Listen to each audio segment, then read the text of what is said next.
So yan. So this is the colorway black.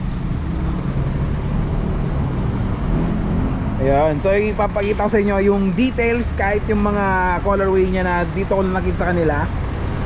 Yung binago ni CF Moto, parang game changer yung pagdating sa colorway eh.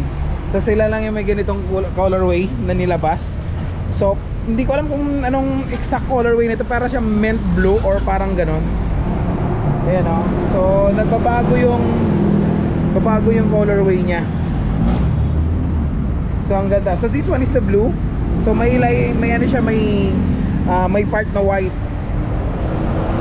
So yan.